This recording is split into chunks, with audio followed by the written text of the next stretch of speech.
आज थाने में बड़ा शोर था। एक मासूम सी लगभग 23 साल की एक औरत, तो क्या बोले भई, एक लड़की ही थी। बदन पर पुरानी सी साड़ी और रंग साफ, मगर हाथ एक मजदूर के जैसे। कोमल की जगह सख्त हाथ। उसे जैसे ही धक्का देके जेल में डाला गया, उसमें पहले से बंद औरतों के चेहरे पर, भले ही वो गुनहगार थी, मगर एक चिंता की लकीर झलक आई। वो मन ही मन सोचने लगी, देखने में कितनी मासूम और भोली भाली है, आखिर इसने क्या जुर्म किया होगा। आंखों में आंसू उसकी बेकसूर होने की गवाही दे रहे थे, मगर उसकी चुप्पी टूट नहीं रही थी। ना ही बात की कि मैं बेकसूर हूँ, मुझे यहाँ क्यों लाया गया, ना उसके साथ कोई पीछे बोलने वाला। आखिर चल क्या रहा था, कुछ समझ नहीं आ रहा था। उसे जिस प्रकार धक्के देकर जेल में डाला था, गुनाह कोई बहुत बड़ा ही किया होगा, मगर उस लड़की के चेहरे पर बिल्कुल भी अफसोस नहीं था। मगर फिर भी आंसू क्यों। तभी एक औरत की नज़र उस पर पड़ती है, जो पहले से उस जेल में बंद थी। वो कहती है कि अरे गीता, तू यहाँ कैसे। तभी सभी औरतों का ध्यान उस औरत की तरफ जाता है। वो सभी उससे पूछती है कि तुम जानती हो इसको, और वो कहती है कि हाँ, ये मेरे चोल में ही रहती है, मेरी तरह ही ये भी सबके घरों में काम करने जाती है, मगर यहाँ कैसे। क्या पता, लगता है इसे भी किसी ने झूठे आरोप में जेल में पकड़वा दिया है। जैसे मेरे से गलती से महंगी क्रॉकरी टूट गई थी, तो मुझे ये बोलकर कि जितने की ये थी उतनी तो तेरी साल भर की कमाई भी नहीं है, और सजा के नाम पर जेल में बंद करवा दिया।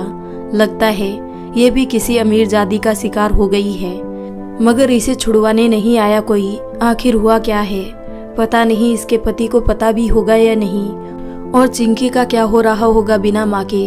तभी वहाँ खड़े पुलिस वाले उसे ऐसे देखने लग जाते हैं जैसे न जाने कितना बड़ा गुनाह करके आई हो। ये सच में गुनाह करके आई है या किसी ने झूठे जुर्म में गरीब का फायदा उठाकर फंसा दिया है। वो औरत गीता से जोर से पूछती है कि आखिर बताएगी हुआ क्या है, मगर गीता बस आंखों में आंसू लिए निशब्द खड़ी थी।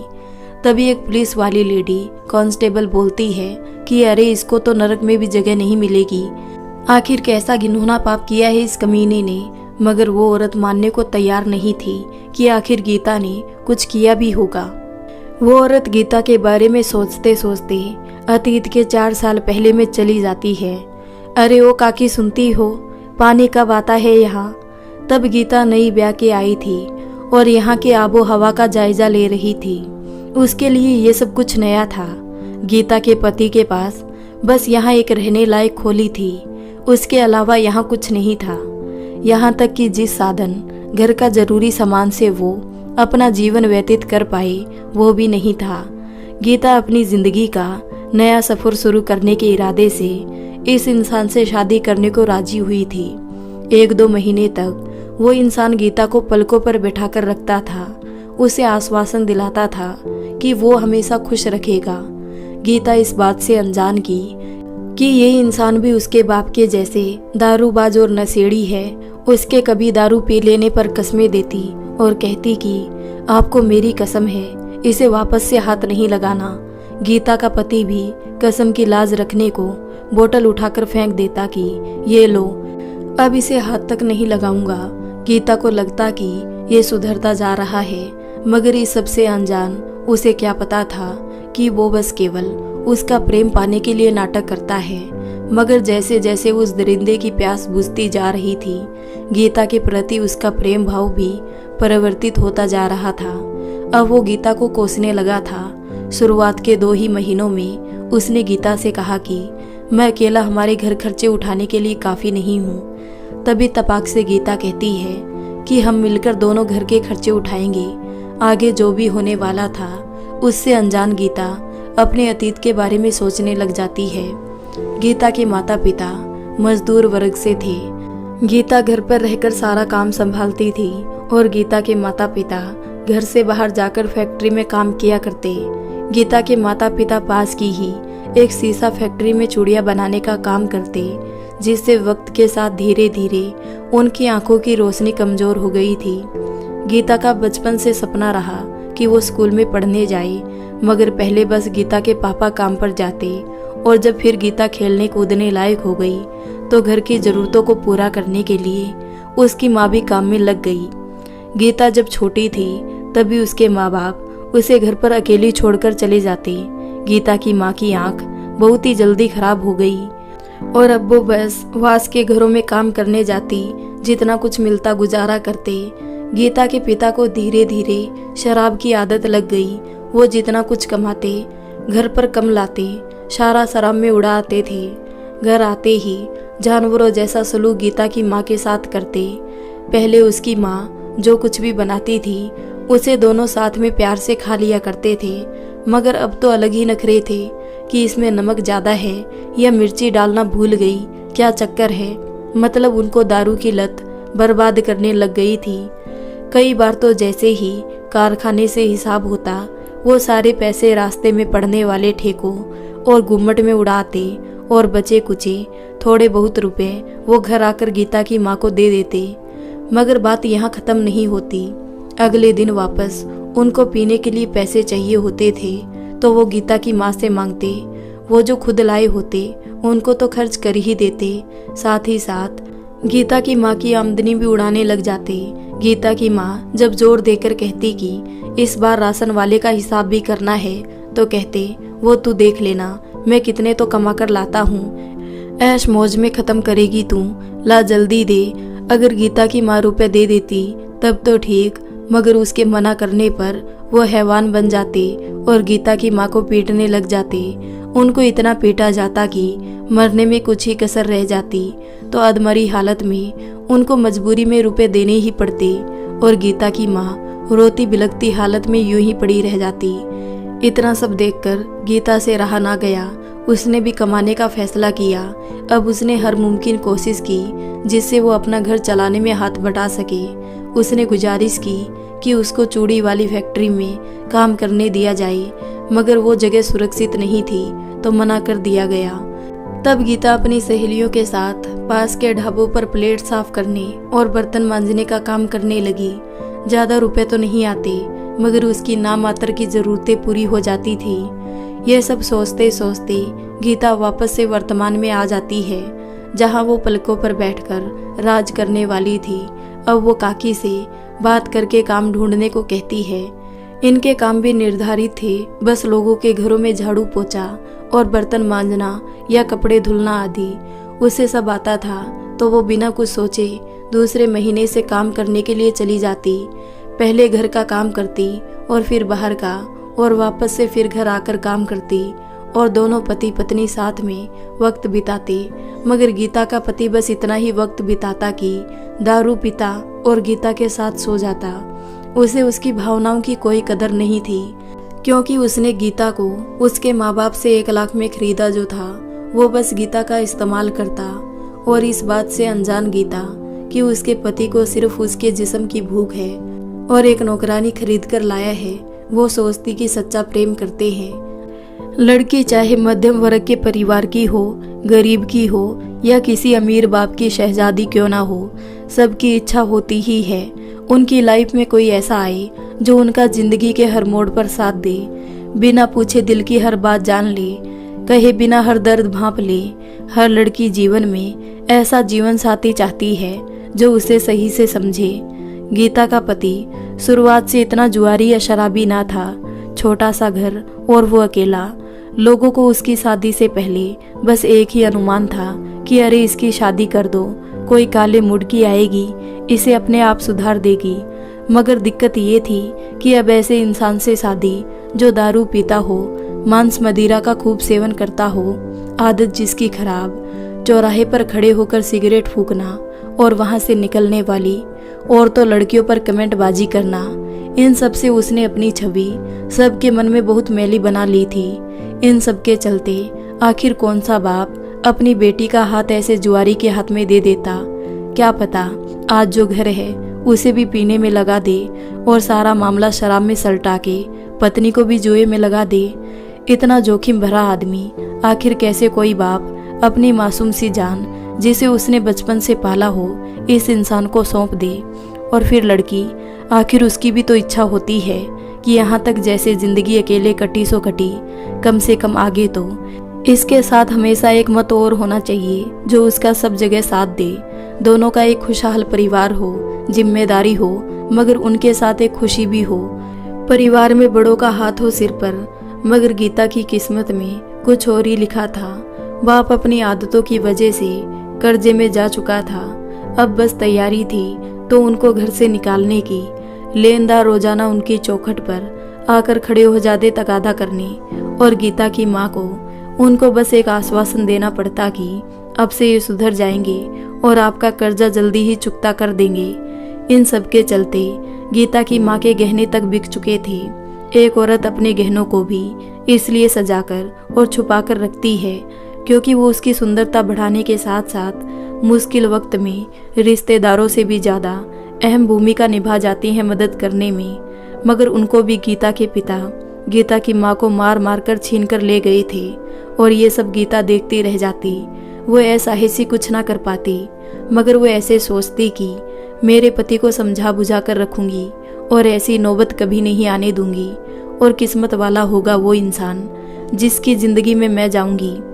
मगर ये सब लिखा था उसकी ज़िंदगी में, उसे तो कुछ पता भी नहीं था। गीता के पिता उसकी शादी के लिए लड़का ढूंढ रहे थे। ब्याह की टेंशन उनको खाई जा रही थी। आखिर बेटी का ब्याह था, टेंशन तो होनी थी। जाहिर सी बात है, बेटी की उम्र हो गई थी और थी भी खूबसूरत, तो उसके लिए रिश्ते भी बहुत आते। संस्कारी थी, ऐसा नहीं था उसके लिए रिश्ते नहीं आए, आते थे, बहुत आते थे।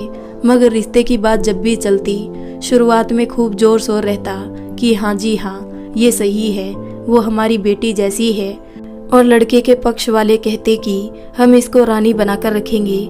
मगर बात जब लेन देन दहेज तक पहुंचती, तब सब बातें धरी की धरी रह जाती कि दिया इनसे कुछ ना जा रहा, और सपने महलों के। इस तरह गीता का रानी बनने का सपना टूटता दिखाई देता।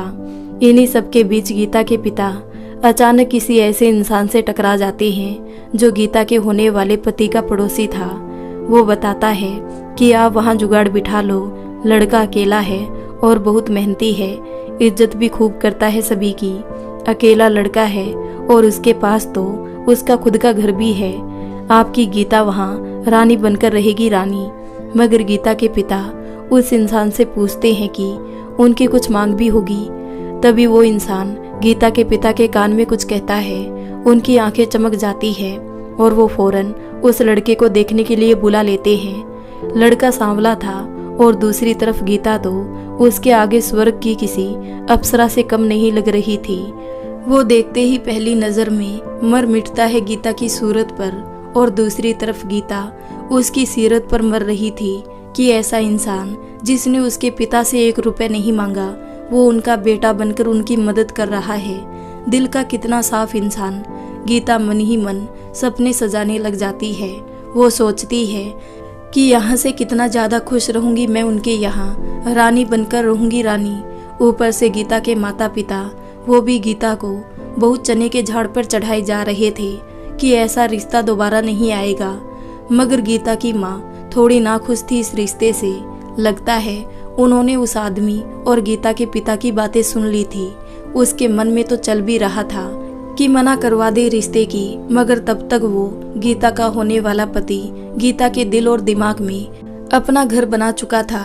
गोद भराई के वक्त ही उसने अपने सास ससुर को कर्जे से मुक्ति दिला दी थी और गीता के लिए एक सोने की अंगूठी बनवाई थी। दोनों की सगाई हो गई और उसने गीता को ये महसूस करवा दिया कि वो ही अब उसकी दुनिया है और उसके घर की लक्ष्मी वो ही है।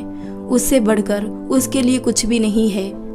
सगाई के बाद शादी की बात निर्धारित की जाती है। गीता ये सोचते सोचते मंत्रमुग्ध हो रही थी कि अब उसकी भी शादी होगी। हर किसी की तरह उसकी भी एक एक रस्म बड़ी धूमधाम से होगी। रिश्तेदारों का आना जाना लगा रहेगा और बिछड़े उन सभी लोगों से मिलने का मौका मिलेगा जो आज तक नहीं मिले हैं। और कहीं ना कहीं ये बात सही भी है।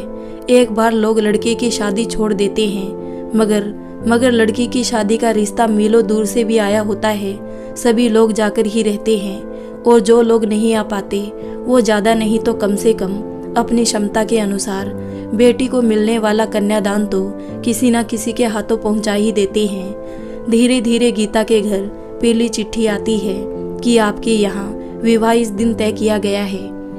उस चिट्ठी में बस रस्म और दोनों का विवरण दिया हुआ था और गीता भी इस बात से बहुत खुश हुए जा रही थी कि आखिरकार वो दिन आ ही गया कि उसे भी अब इस नरक भरी जिंदगी से अच्छा जीने का मौका मिलेगा। ऐसा नहीं है कि केवल गीता की ही शादी थी, उस माँ और लड़कियों की भी शादी थी और गीता भी शादियों में जाने के कारण सारे रस्म और रिवाज जानती थी। बहुत दिन हो गए उसके घर ना कार्ड छपे ना कोई मेहमान आया। अब मेहमान तो तब आए जब उनको पता लगे कि आखिर बेटी की शादी है या उनको कहीं से खबर मिलती। बेचारी गीता इस आस में रही कि उसकी सहेलियां आएगी और वो उनके साथ खूब मौज मस्ती करेगी, अपने बचे कुछ दिन हंस खेलकर उनके साथ बात करके बिता लेगी। मगर ना तो उसकी शादी में कोई मेहमान आया और ना ही कोई अड़ोसी पड़ोसी। गीता बस ये ताकती रह गई, उसकी हल्दी कब होगी, उसकी मेहंदी की रस्म कब होगी, उस पर तेल कब चढ़ेगा। गीता की अन्य सहेलियां इस बात का आश्वासन देकर जाती कि तेरे घर रस्म होते ही हम तेरे पास सबसे पहले आ जाएंगी। और शादी की बंदिश के कारण वो घर से बाहर भी नहीं जा पा रही थी, उसका काम छूट गया था। गीता की सारी इच्छाएं यहाँ रखी की रखी रह जा रही थी, दिखाने को बस खुश थी। उसके दिमाग में बहुत सारे सवाल चल रहे थे। दिन प्रतिदिन उसका कलेजा आंसू से भरता जा रहा था। कई बार तो यहाँ आंसू इतने ज्यादा हो जाते कि बहकर आंखों से बाहर ही आ जाते कि आखिर उसकी शादी कैसी है, सामान्य क्यों नहीं है, धूमधाम क्यों नहीं है। माना हालात गरीबी वाले हैं मगर इतने भी गरीब नहीं है कि रस्म और रिवाज ना कर पाए। वो अपनी माँ से कहती भी कि माँ मेरी शादी ऐसी क्यों है, मगर माँ की खामोशी या बस बात को टालने के अलावा उनको कोई जवाब न मिलता। उसकी माँ बस एक बात कह देती, अब बहुत टाइम पड़ा है और हो जाएगी तेरी सारी रस्म भी, तू चिंता क्यों करती है। गीता को रोना तक आ जाता कि आखिर उसकी शादी कैसी शादी है। उसे तीव्र इच्छा हो रही सब जानने की। अब आप हम सबके जैसे उसके पास मोबाइल होता तो एक कॉल घुमाती और सारा मामला पूछ लेती वो अपने होने वाले पति से कि ये सब क्या चल रहा है, यह शादी बस दिखावा है या कुछ है भी। बहुत सवालों ने उसको घेरा हुआ था। क्या उसके पति के यहाँ भी सभी रस्में रिवाज विधि पूर्वक संपन्न हो रहे होंगे या उनके भी रस्मों और रिवाजों को यूं ही टाला जा रहा होगा। जब सुहाग की मेहंदी ही नहीं होगी तो मेहंदी का रंग कैसे चढ़ेगा हाथों में। वो सोच रही थी कि उसकी भी मेहंदी होती तब उसकी सहेलियां खूब नाचती और उसे तंग भी करती। आखिर वो भी तो अपनी सखियों की शादी ब्याह में उसकी पीली चिट्ठी से लेकर विदाई में साथ रोने तक शादी में 4 चांद लगाया करती थी और आज उसकी ही शादी की रौनक गायब थी। सोच रही थी कि उसकी मेहंदी में पति का नाम लिखा जाता, बहुत गुप्त तरीके से छुपाकर उसे चिढ़ाया जाता कि तू तेरे पति का नाम ढूंढकर बता तो सही। और उसे भी अपनी मेहंदी का रंग परखना था कि कितना लाल या काला हो जाता है। वो भी मेहंदी के आधार पर अपने प्यार का अंदाजा लगाना चाहती थी कि उसका पति उसको कितना प्यार करेगा। और यहाँ उसके हाथों की मेहंदी ही गायब थी। सच में प्यार था भी या ये बस एक सौदा बनकर ही रह रहा था। गीता के घर में शादी जैसी कोई रौनक नहीं थी। सब बस हाथ पर हाथ रखकर बैठे थे, उतावले थे तो बस बारात को लेकर। और गीता भी अजीब दुविधा में थी। सवालों ने उसे चारों तरफ से घेरा हुआ था। तभी शादी वाला आखिरी दिन आता है। गीता के पिता को एक इंसान 20,000 की गड्डी पकड़ा जाता है और कहता है कि शादी की तैयारियां धूमधाम से करनी है। गीता के पिता एक ही दिन में सारा इंतजाम कर देते हैं, जैसे उन्होंने पहले से सब तैयार कर रखा था। इंतजार बस रुपयों का था।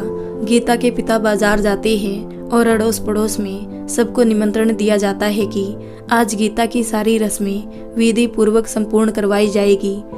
उसकी माँ बताती है कि नक्षत्र और ग्रह दशा ठीक नहीं थी, इस वजह से सारे अवसर टाले जा रहे थे। आज का दिन सबके लिए शुभ है और अड़ोसी पड़ोसी ज्यादा दिमाग ना लगाते हुए उसकी जिंदगी में एक बार आने वाली खुशी में शामिल हो जाते हैं। गीता के पिता सारे सामान का इंतजाम कर देते हैं, हल्दी, तेल और मेहंदी सबका इंतजाम कर देते हैं। बारी बारी से सभी रस्में पूरी की जा रही थी। आज गीता का चेहरा खिला खिला लग रहा था, मगर ये खुशी सच में खुशी ही थी या दिखावा। आस पड़ोस की औरतों का गाना बजाना और गीता का हंस खेलकर बातें करना लग रहा था गीता मन ही मन बहुत ज्यादा खुश है। वक्त का पता भी नहीं लग रहा था, कहाँ भागे जा रहा था। मगर गीता अब भी अचरज में थी कि शादी का माहौल है, मगर ये बस घर ही घर में है। आस पड़ोस की इन 4 औरतों के अलावा किसी को कानों कान खबर क्यों नहीं है। मगर जो भी हो, गीता अब खुश थी। कम से कम उसकी शादी अब थोड़ी शादी सी लग रही थी। मेहमानों का आना जाना बिल्कुल नहीं था, यहाँ तक कि कोई सगा संबंधी भी नहीं आया, ना ही लोगों के खाने पीने का इंतजाम। आखिर एक हलवाई आता है, मगर वो हलवाई इसलिए नहीं आया था कि बारात का भोजन तैयार करना था। वो बस 20 से 30 लोगों का खाना तैयार करने वाला था, जिसकी बात पहले से तय हो चुकी थी, और वो बस खाना बनाकर भागने की तैयारी के साथ आया था। अब महिलाएं तो इसलिए हाथ नहीं बटा सकती थी क्योंकि वो गीता के साथ सज्जा में लगी हुई थी। गीता के पिता बाजार से कुछ एक आध बर्तन वगैरह लाए थे गीता को देने के लिए, और कुछ जरूरत का सामान। वैसे तो उन्होंने कुछ जमा ही नहीं किया था, मगर जो थोड़ा बहुत जमा किया भी था, गीता की माँ के कुछ कीमती गहने ही थे। धीरे धीरे शाम ढलने को आती है। मेहंदी का रंग हाथों पर चढ़ चुका था और इंतजार था तो बस बारात का। खाना बनकर तैयार था। गीता के पिता भी घर आ चुके थे और वो भी बारात का इंतजार कर रहे थे। तभी एक गाड़ी आकर रुकती है। उसमें से गीता का होने वाला पति और उसके साथ 1-2 उसके सगे संबंधी भी थे। सारे रस्मों रिवाज विधि पूर्वक संपूर्ण किए जाते हैं और ये सारे काम रात रात में ही पूरे कर लिए जाते हैं। ना कोई शोर शराबा, ना शादी जैसी धूम, बस चोरी चुपके सब निपटा लिया जाता है। माँ बाप के द्वारा नए कपड़े पहनकर कन्यादान भी कर दिया जाता है। गीता विदाई में बहुत रोई थी, मगर मुझे एक बात आज तक समझ नहीं आई कि आखिर गीता तो इस नर्क से निकलकर अपनी जिंदगी बनाने जा रही थी, तब भी वो इतना क्यों रोई। बर्तन तो वो पहले भी मांजती थी और अब भी मांजने ही थे, तो वो चुटकुला भी यहाँ फिट नहीं बैठता कि इसलिए रो रही लाडी की ये घर से लाकर अब बर्तन जो मंजवाएगा। मगर इस रोने धोने के बीच में खूब खींचतान हुई और आखिरकार गीता का विवाह संपन्न हुआ। गीता को कार में बैठाकर ले जाया जाता है और 10 मिनट बाद ही वापस ले आते हैं। मगर इस बार वो चुप थी। तो वो पहले रोना क्या बस ड्रामा था? वैसे नहीं, वो एक ऐसा भाव था जो शादी की बात चलने से लेकर विदाई पर बाहर आता है। दिल फूट फूट कर रोता है अपने माँ बाप का आंगन छोड़ने पर, जहाँ उसका बचपन बीता। आज तक ढेरों यादें जो कि अब यहाँ छूट रही थी। उसकी आंखों में सवाल होते हैं कि क्या मैं अपने ससुराल जाकर मेरी माँ के जैसे सब संभाल पाऊंगी? क्या मैं भी एक कुशल गृहिणी बन पाऊंगी? गीता को गाड़ी में ही छोड़कर गीता का पति घर आता है और गीता के पिता से हिसाब किताब संपूर्ण करके उनको रुपए देकर और आशीर्वाद लेकर अपने घर जाने को तैयार हो जाता है। दोनों का रास्ता बातों बातों में यूं ही गुजर जाता है और यहाँ उसके घर पर काकी और कुछ एक आध औरतें गीता का स्वागत करने के लिए खड़ी होती है। रस्मों और रिवाजों के साथ गीता का स्वागत किया जाता है और 2 दिन इन्हीं रस्मों में ही गुजर जाते हैं। सारी आस पड़ोस की जितनी महिलाएं थी कुछ दिन तक शादी का सा माहौल होने की वजह से घर के कामों में हाथ बटाती थी। बाद में सारा भार गीता के कंधों पर ही आ जाता है। गीता को गुजरे हुए कुछ दिनों में कुछ भी पता नहीं चल रहा था, ना खाने की चिंता ना पीने की, सब काम तैयार मिल रहा था। खाने की बारी आती तो गीता का पति बाजार से ले आता। उसने शादी के बाद एक दिन भी शराब को हाथ नहीं लगाया था और गीता को खूब सारा प्यार करता। उसे किसी चीज की कमी नहीं होने दे रहा था। वक्त के साथ यही दिन कि गीता अब सब कुछ समझ रही थी, वहाँ के काम धाम कैसे सब संभालना है। गीता धीरे धीरे काम में व्यस्त रहने लगी और उसका पति अपने काम में। मगर इन 2 महीनों में गीता के पति का प्यार पहले जैसा ही रहा और अब छोटी छोटी बातों पर झगड़ा होना शुरू हो गया था। 1-2 दिन और बीते, इतने में गीता का पति शराब पी आया। गीता ने समझाने की कोशिश की, मगर आदत से मजबूर वो गालियां देने लगा। गीता ने सोचा, भावनाओं का सहारा लेकर कसम देने की कोशिश की, मगर गीता के जिस्म से अब उसका दिल भर चुका था। इन 2 महीनों में उसने गीता को घर पर एक दिन भी अकेला नहीं छोड़ा था। जब उसका सारा पैसा खत्म हो गया तब वो बाहर जाने लगा और कमाकर 1 भी रुपया घर नहीं देता। धीरे धीरे उसका असली चेहरा सामने आ रहा था और कुछ आस पड़ोस की औरतों और लड़कियों से उसके कर्म कांड के बारे में जाना तो गीता को मन ही मन अफसोस होने लगा। इससे अच्छा तो उसका मायका ही था।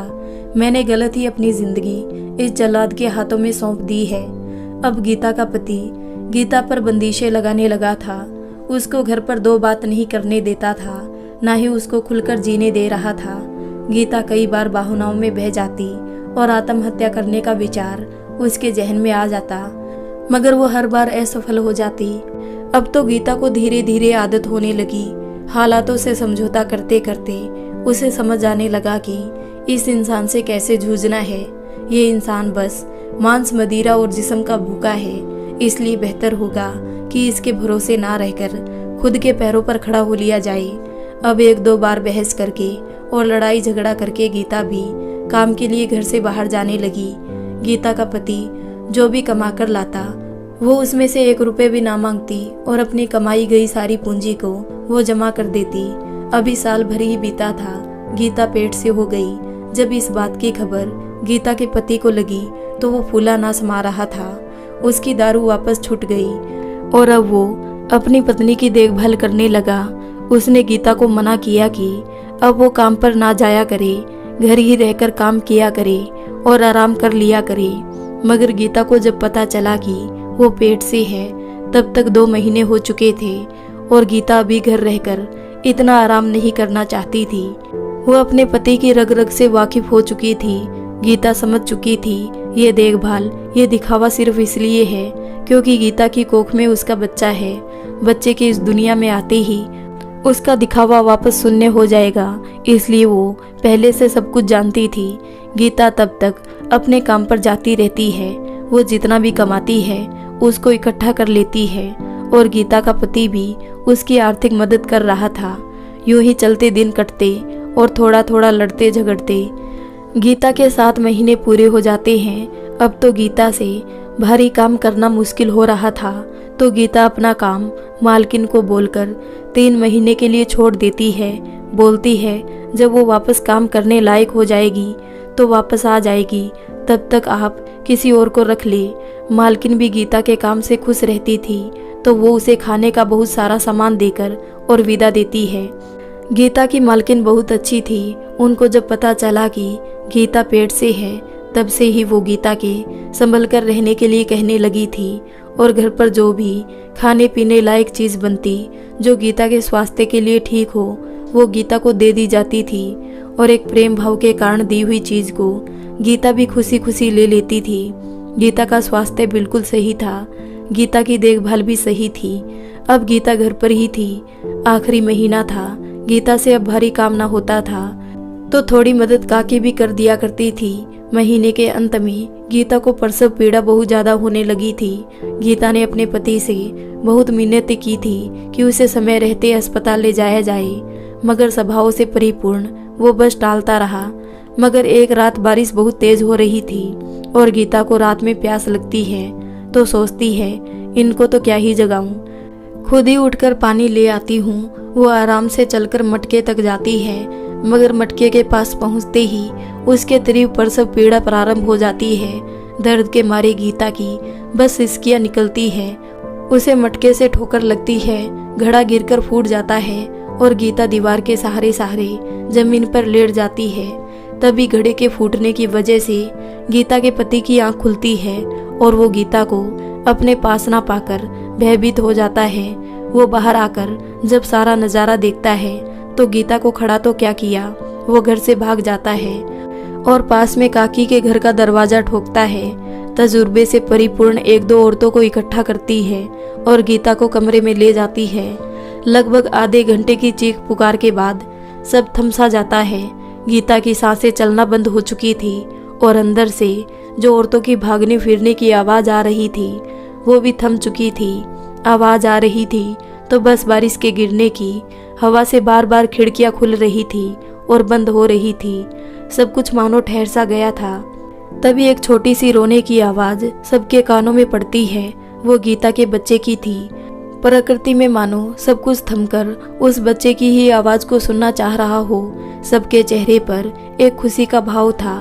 गीता की भी सांस में सांस आती है और वो एक पल को आंखें बंद करते हुए मूर्छित हो जाती है। काकी घबरा जाती है कि गीता को अचानक क्या हुआ। अभी तो बिल्कुल सही थी। गीता की आंख आंसुओं से भरी हुई थी। शायद उसने इससे ज्यादा दर्द आज से पहले कभी महसूस नहीं किया था। आज पहली बार उसने इतना दर्द महसूस किया था, मानो 20 हड्डियां एक साथ टूट गई हो। काकी संकोच में थी, कहीं इस बच्चे को जन्म देते ही गीता भगवान के पास तो नहीं चली गई।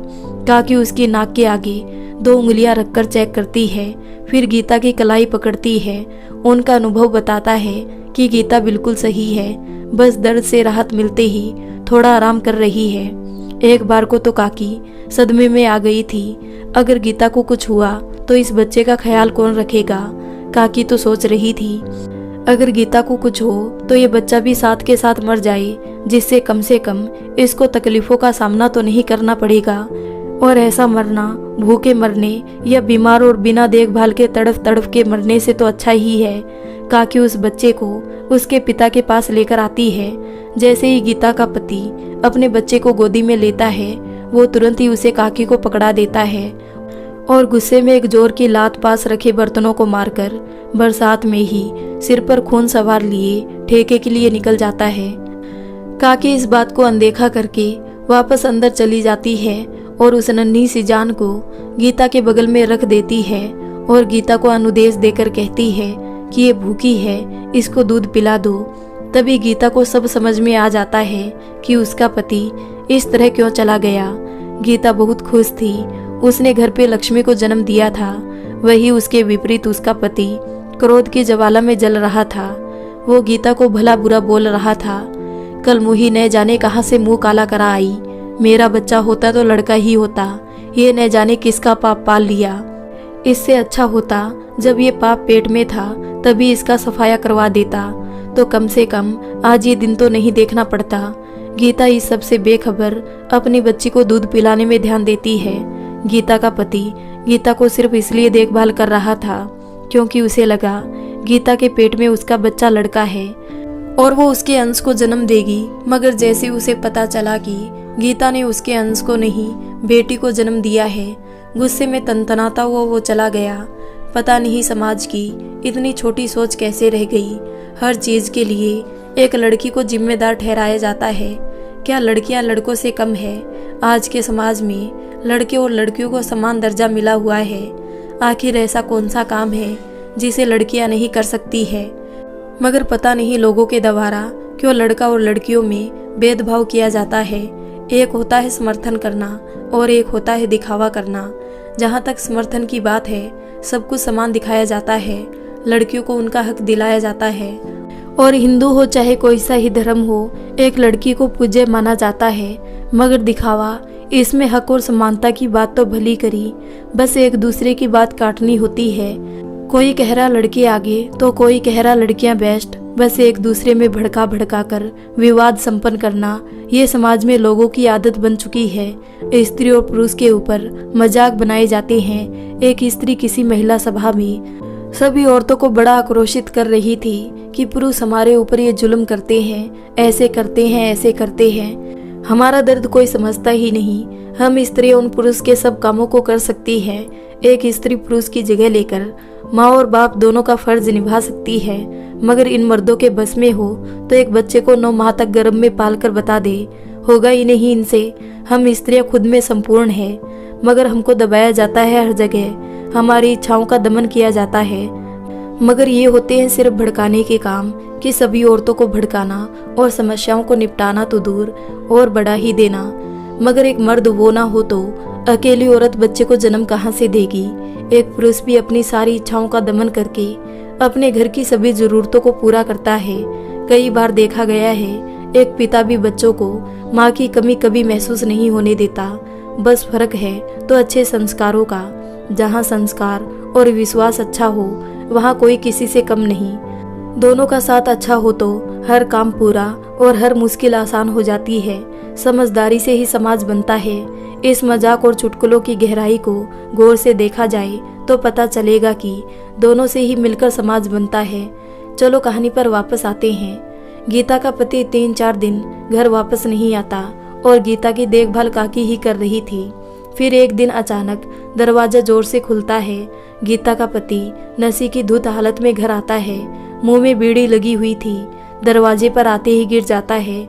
गीता संभालने जाती है, मगर वो खुद खड़ा होकर पलंग की तरफ जाने लगता है और वो बच्चे को उठाकर फेंकने के इरादे से उसे उठा लेता है। गीता का पति बड़बड़ा रहा था कि इसको तो पास के सुअर के दड़बे में फेंक कर आऊंगा, इसकी असली जगह वही है, कम से कम उनका तो पेट भर ही जाएगा इसको खाकर। मगर बच्चे के लिए अपनी सारी मान मर्यादा भूलकर गीता उससे अपनी बच्ची को छीन लेती है और उसे बोलकर कि इतनी घटिया सोच है तुम्हारी। उसके इरादों को जानकर वो एक पल के लिए अपनी बच्ची को अकेला नहीं छोड़ती। अब गीता के पास जीने का सिर्फ एक ही बहाना था, उसकी बच्ची के लिए। जब गीता अपनी बच्ची को लिए खड़ी हुई थी, तब गीता का पति अपनी मुंह में लगी जलती हुई बीड़ी को गीता की पीठ पर लगा देता है। गीता आंख बंद करके सब सह जाती है, सिर्फ अपनी बेटी के लिए। जब गीता की बेटी 2 महीने की हुई तो वो उसको अपने साथ गोद में लेकर काम पर भी जाने लगी। आखिर उसका पति गीता की कोई जरूरत को पूरा नहीं करता था और मिलने वाले ताने और उसके द्वारा किए जाने वाले शोषण से थक हार कर वो काम पर जाने का इरादा बना चुकी थी। इसी तरह जूझते हुए आज 4 साल गुजर चुके थे। गीता इस डर से अपनी बच्ची को आंखों से ओझल नहीं होने देती, कहीं ये किसी शोषण का शिकार न हो जाए तो उसे घर में भी खतरा लगा रहता था। नरक से बदतर जिंदगी हो रखी थी उनकी। गीता सोचती थी कि इससे अच्छा तो बापू का घर था, कम से कम चैन से खा पी सकते थे और ऐसे शोषण नहीं होता था। मगर इस दरिंदे ने इस तरह गीता को फंसाया हुआ था कि शादी के बाद इन 5 सालों में गीता की एक बार भी घर पर बात नहीं हुई थी। तभी लेडी कांस्टेबल की फटकार के साथ गीता की सोच टूटती है कि अबे वो हत्यारिन अब किसको मारने की साजिश रच रही है मन ही मन।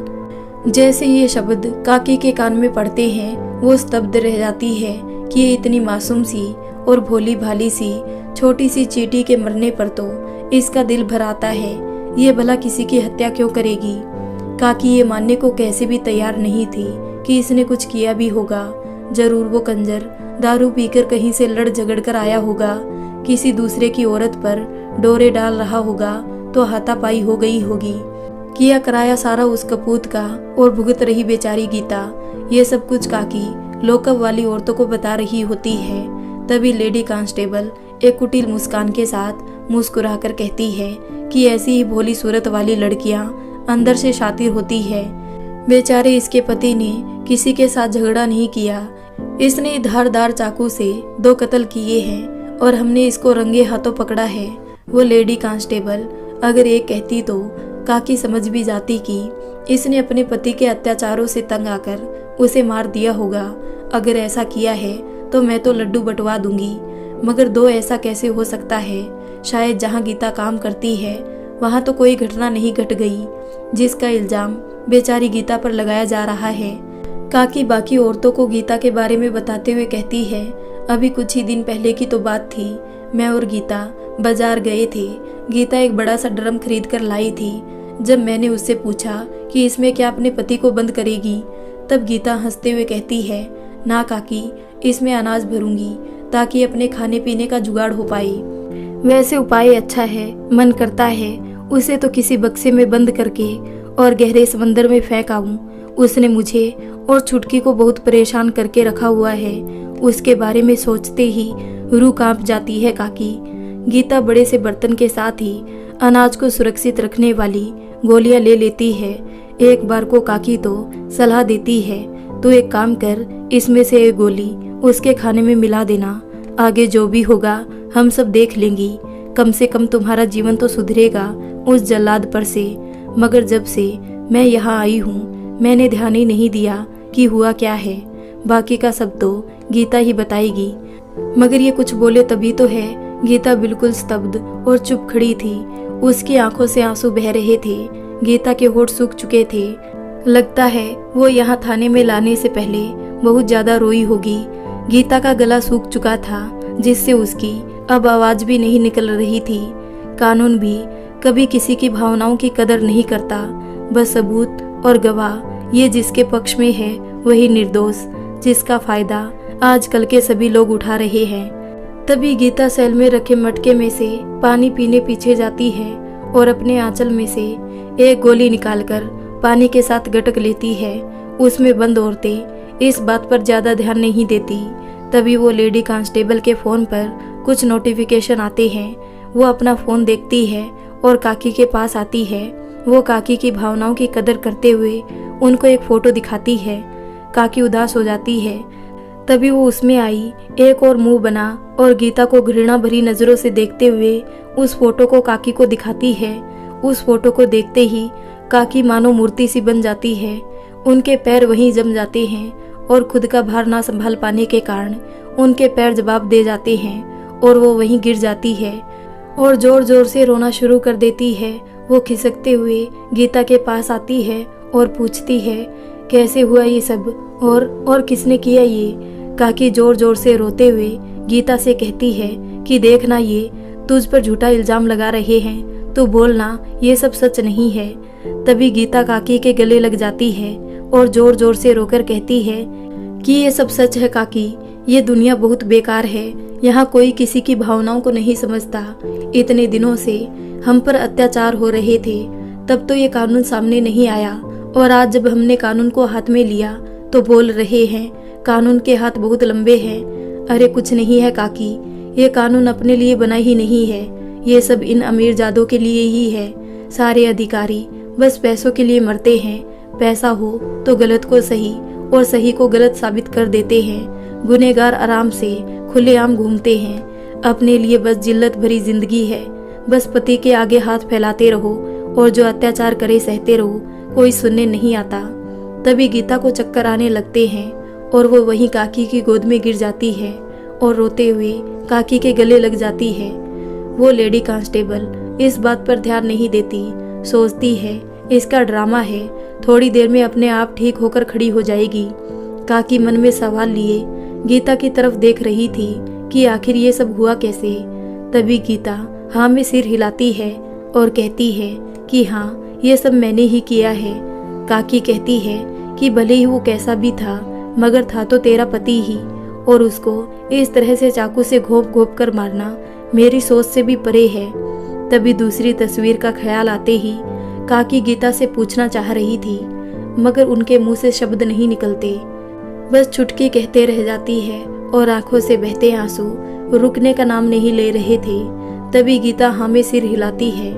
गीता का शरीर धीरे धीरे नीला पड़ता जा रहा था और काकी के ललाट पर सवालों की लकीरें बढ़ती जा रही थी, और ये सबसे बेखबर वो लेडी बस ताने मारे जा रही। हो गए इनके नाटक शुरू। तभी काकी गीता से पूछती है, तेरे पति और छुटकी को किसने मारा?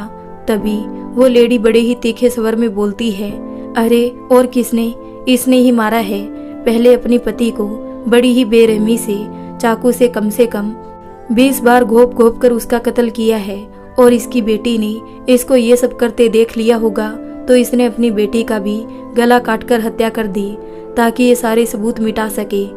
अगर पास के लोगों ने चीख सुन के पुलिस को ना फोन किया होता तो ये तो कब का सारे सबूत मिटा चुकी होती और अपने पति की लाश को ठिकाने भी लगा चुकी होती। नशे की हालत में इसका पति घर आया होगा, बस छोटा मोटा गृह क्लेश, मगर इसमें अपने पति को मारने की जरूरत कहाँ थी? और उस बेचारी छोटी सी बच्ची, उसकी गलती कहाँ थी जिसका इसने बड़ी ही बेरहमी से गला काटकर हत्या कर दी? लेडी बताती है, गीता की बच्ची फूल सी कोमल और गीता के रंग की वजह से उसका रंग भी साफ और गोरा था। गीता की बच्ची बहुत ही सुंदर थी, उस पर हाथ तक उठाने में किसी की भी रूह कांप जाए। काकी बताती है, गीता ने उसे बड़े ही प्यार से पाला था, मगर आज ये सब सुनकर काकी को तो जो सुना और असलियत में फर्क समझ नहीं आ रहा था। आखिर वो सच किसको माने? एक माँ को जो सिर्फ अपनी बच्ची के लिए ही जी रही थी, और उस लेडी की बातों को आखिर क्या ही मजबूरी रही होगी जिसके चलते उसने ऐसा किया। अभी तक जहाँ सारी औरतें मन ही मन गीता के लिए तारीफों के पुल बांध रही थी, वही अब गीता के लिए उनके मन में घृणा का भाव उत्पन्न होने लगा था। आखिर ये कैसी माँ है, ये इसने अपने पति के साथ बच्ची को भी मार दिया। सोच की धनी औरतें अपनी गंदी सोच से गीता के बारे में न जाने क्या क्या बातें सोच रही थी। शक्ल से इतनी मासूम और अंदर से हत्यारन ये डायन कहीं की अपने पति और बेटी दोनों को खा गई। अगर ये इसी तरह खुली घूमती रही तो सुंदर रूप से लुभा लुभा कर न जाने कितनों को खा जाएगी। ये डायन कभी किसी की सगी नहीं होती, ये वही करती है जिसमें इनका फायदा होता है। इसी तरह जब इसका अपने पति से मन भर गया तो खा गई अपने पति को। तभी गीता की आंखों के आगे अंधेरा छाने लगा, सांसें धीमी होने लगी। लेडी कांस्टेबल ये सब देखकर हड़बड़ाने लगती है। तब लेडी कांस्टेबल धीरे धीरे सारा मामला समझ जाती है। जब वो गीता को पकड़कर ला रही थी तब गीता जल्दी से भागकर जहाँ वो खाना पकाती है वहाँ तक गई थी और वहाँ से कुछ गोली उसने एक डिब्बी में से निकालकर अपने कपड़ों में छुपा ली थी और वही गोली इसने निकालकर अभी अभी खाई थी। इसका मतलब इसने जो अभी अभी गोली खाई थी वो सल्फास की गोली थी और इसी से इसकी ये हालत हुई है। लेडी कांस्टेबल जल्दी से थानेदार को सारा मामला बताती है, मगर गीता की आंखों के सामने अब अंधेरा छाने लगा था। तभी उसकी आंखों के सामने कल का सारा दृश्य घूमने लग गया। गीता की सारी यादें ताजा हो रही थी। उसकी पूरी जिंदगी एक बार फिर उसकी आंखों के आगे से गुजर रही थी। कहीं कहीं उसकी यादें ठहर रही थी तो कहीं जल्दी से निकले जा रही थी। कल का दृश्य याद आते ही गीता स्तब्ध हो जाती है। गीता अपनी बच्ची के साथ खेल रही थी, तभी धड़म से दरवाजा खुला। गीता डर गई थी मगर फिर भी अपने पति से कहती है, आ गए आप। तभी वो गुस्से से गुर्राते हुए, दिख नहीं रहा तुझे, तेरी फूट गई क्या? वो पी के आया था मगर उसे और भी शराब पीनी थी। खाली बोतल उसके हाथ में थी। वो गीता से पैसे मांग रहा था मगर गीता ने ना में सिर हिलाकर मना कर दिया कि उसके पास रुपए नहीं है। मगर ना सुनते ही गीता का पति तमतमाया और गुस्से से अपना आपा खोने लगा। उसने गीता की तरफ बोतल को फेंक कर मारी। वो बोतल गीता को लगते लगते बची। गीता का पति गीता को पीटने पर उतारू हो आया था। उसने गीता को जोर का थप्पड़ जड़ा, वो भी गीता के गाल पर। उसकी चारों उंगलियों के निशान गीता के गाल पर लग गए थे। वो गीता से वापस उसके रखे हुए पैसों को मांग रहा था मगर गीता ने देने से साफ इनकार कर दिया। गीता ने इन रुपयों को गेहूं खरीदने के लिए छुपा कर रखा था, मगर वो इन रुपयों को इसको दे देगी तो गीता और उसका परिवार खाएगा कहाँ से। मगर इस सबसे अनजान गीता के पति पर शराब का नशा चढ़ा था। वो गीता के साथ मारपीट करने लग गया। तभी गीता की बच्ची रोती बिलखती उसके पास आई और अपनी माँ को छुड़वाने की नाकाम कोशिश करने लगी। तभी गीता के पति ने छुटकी को धक्का दिया। छुटकी दूर जाकर गिरी। वो गीता को पीटे जा रहा था मगर गीता इस बार पैसे नहीं देने वाली थी। तभी गीता के पति के दिमाग में न जाने क्या आता है और वो पास पड़ा चक्कू उठाकर गीता को छोड़कर उसने छुटकी को पकड़ लिया और धमकाते हुए कहा, जल्दी से सारे पैसे निकाल कर ले आ, नहीं तो इसका गला अभी धड़ से अलग कर दूंगा। गीता की मानो जान गले में आ गई थी। ये पहली बार नहीं था जब उसने गीता को धमकाया हो, इसलिए गीता भागी भागी गई रुपए निकालने। खाने की गेहूं की परवाह को छोड़कर गीता तो अपनी जान तक देने को तैयार थी छुटकी के लिए। जब तक गीता रुपए निकाल कर नहीं लाती वो बेरहम सा बच्ची के गले पर चाकू गड़ाए जा रहा था। हल्का हल्का सा रक्त छुटकी के गले से बहने लग गया था। गीता का पति अपने होश खोकर बस रुपए लेने का इंतजार कर रहा। बेचारी कोमल सी छुटकी, उसको बहुत पीड़ा हो रही थी। वो रोना चालू कर देती है जोर जोर से। डरी सहमी बच्ची और कर भी क्या सकती थी। गीता सहजे हुए सारे रुपए निकाल लाती है। गीता के पति ने सारे रुपए लेकर जेब में रख लिए मगर उसने छुटकी को अब भी ना छोड़ा था। अब उसका इरादा बदल चुका था। अब वो छुटकी को सिर्फ पैसे के लिए नहीं पकड़ा था। उसकी आंखें खून से लाल हो गई थी। अब वो छुटकी को मारना चाह रहा था मगर एक माँ ये सब भांप लेती है और वो छुटकी को अपने पति के हाथों से छुड़वाने की कोशिश कर रही थी। गीता का पति अपनी पकड़ और मजबूत करता जा रहा था। गीता के पति ने गीता को धक्का मारा और गीता फूटी हुई बोतल के टुकड़ों में जाकर गिरी।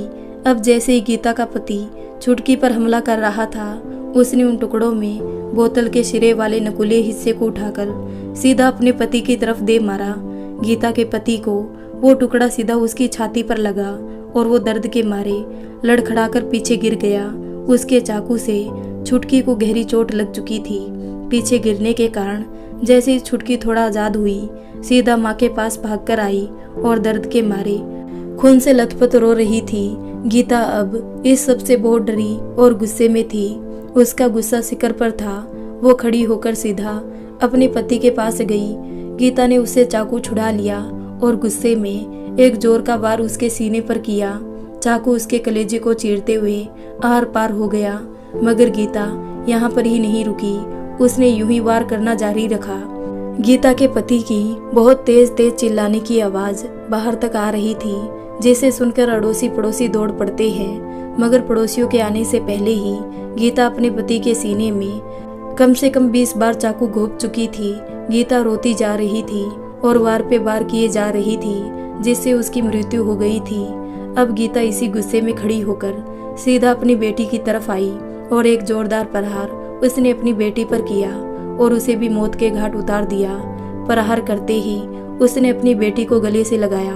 वह जैसे ही अपने सीने पर प्रहार करने वाली थी, लोगों ने उसे आकर पकड़ लिया और चाकू छुड़वाकर इसी हालत में छोड़ दिया। किसी जानकार ने पुलिस को फोन लगाया और घटना की सारी जानकारी पुलिस स्टेशन में दी गई। जैसे ही पुलिस आई, गीता खड़ी होकर सबसे पहले किचन में गई और जो गोलियां उसने रुपयों के साथ गेहूं को सुरक्षित करने के लिए लाई हुई थी, उसमें से एक गोली निकालकर अपने कपड़ों में छुपा ली और महिला कांस्टेबल उसे पकड़कर यहाँ जेल में ले आई। FIR में गीता के बारे में लिखा गया, एक औरत जिसका नाम गीता है, जिसने घर के आपसी झगड़े के कारण झगड़ा ज्यादा होने पर गुस्से में धारदार चाकू से अपने पति पर 20 बार हमला किया, जिससे पति की मौके पर ही मौत हो गई। लेकिन तब भी गुस्सा शांत न होने पर उसने अपनी बेटी पर हमला किया और उसका भी गला काट दिया, जिससे बच्ची की भी मौके पर मौत हो गई। गीता भी इसका बिल्कुल विरोध नहीं करती। ये आज का कानून क्या न्याय दिलाएगा गीता को, जो सिर्फ सबूतों के आधार पर चलता है। मगर लोगों को ये नहीं पता, आजकल सारे अत्याचार सब गरीब लोग ही सहते हैं, क्योंकि जिनके पास पैसा होता है वो सबूत भी इतने खरीद लेते हैं जितना बड़ा तो गुनाह ही नहीं होता, और बेगुनाहों को बिना गलती के सजा हो जाती है। सबूत के रूप में किसी की भावनाएं कभी नहीं देखी जाती, तो ये अदालत क्या सजा देगी किसी को। गीता, जिसे अपनी बेटी खुद की जान से भी प्यारी थी, उसने उसके लिए क्या कुछ नहीं सहा। जब वो पैदा हुई थी तब वो सुंदर और बहुत नाजुक सी थी, गीता के जैसा गोरा भूरा रंग। मगर बेचारी की गलती सिर्फ इतनी थी, वो एक लड़की थी और वो उस समाज में पैदा हो गई जहाँ लड़कियों को बस गंदी निगाह से देखा जाता है। उस पर ताने बचपन से ही शुरू हो गए, मैं इतना काला सा, ये नाजायज बेटी कहाँ से पैदा कर ली, अपने कौन से मालिक के साथ तूने मुंह काला किया कलमुही। उसने न जाने कितनी ही बार बच्ची को फेंकने की कोशिश की, मगर गीता हर बार अपनी बच्ची को बचा लेती और अपनी नजरों से जरा भी दूर नहीं करती अपनी बच्ची को। जब छुटकी 1 साल की हुई तब पापा के आने पर वो उनके पास इस उम्मीद से जाती, पापा शायद प्यार करेंगे इसको। मगर गीता का पति निर्दयी बाप बच्ची के फूल जैसे बदन पर जलती हुई सिगरेट और बीड़ी बुझा देता। बच्ची जलने के कारण बिलबिलाती हुई सीधा माँ के पास आती। जब छुटकी ये सब सहते सहते 4 साल की हुई तब गीता का पति हैवान की तरह छुटकी के शरीर पर जगह जगह जलाता, यहाँ तक कि उसकी कोमल त्वचा को नुकीली चीजों से भेद भी देता था। छुटकी के बदन पर जगह जगह जलने और कटने के निशान थे। उसने इस छोटी सी उम्र में क्या कुछ नहीं सहा। अभी छुटकी बस 4 साल की ही हुई थी, मगर गीता का पति छुटकी को जोई में लगाने को कहता कि ये तो सोने का अंडा देने वाली मुर्गी है, अगर इसको लगा दिया तो माला माल हो जाऊंगा। और वो गीता को रुपयों के लिए बेचने तक की बात करता। मगर इस सब सच से सिर्फ वो ही वाकिफ होता है जो इस सब को महसूस करे। बाकी लोग अपने चेहरे पर अच्छेपन का नकाब पहने खूब घूमते हैं, जिससे उनकी नीयत का अंदाजा कोई नहीं लगा सकता। गीता अपनी सारी उम्र यही सब सहती आई थी और पति के यूं इस प्रकार मौत के कारण गीता को कुछ समझ नहीं आता। उसे लगता है उम्र कैद होना तय है, ऐसे में बच्ची की देखभाल कौन करेगा। एक बार को छुटकी की सारी जिंदगी उसकी आंखों के सामने से जल्दी से गुजर जाती है और वो छुटकी को इस नरक जैसी जिंदगी से मुक्ति दे देती है। अब गीता के दिमाग पर और शरीर पर गोलियों का असर हो चुका था। गीता का शरीर बिल्कुल ठंडा हो चुका था और अब सांस लेना भी मुश्किल था। ये सब सोचते हुए उसकी आंखों से एक आंसू झलकता है और वो गर्म आंसू की बूंद साइड से होती हुई कान के पास वाले बालों में समा जाती है। यही गीता ने आखिरी सांस ली। लेडी कांस्टेबल और सभी औरतें जब तक कुछ समझ पाती, उससे पहले गीता अपना दम तोड़ चुकी थी। गीता ने और उसकी बेटी ने जितना कुछ सहा था, उसका न्याय उनको दिलाने वाला कोई नहीं था। इसलिए गीता को दोषी करार करते हुए फाइल बंद कर दी जाती है। दोस्तों, तो आपको ये कहानी कैसी लगी? अगर अच्छी लगी हो तो वीडियो को लाइक कर दें, हमारे चैनल को सब्सक्राइब कर लें।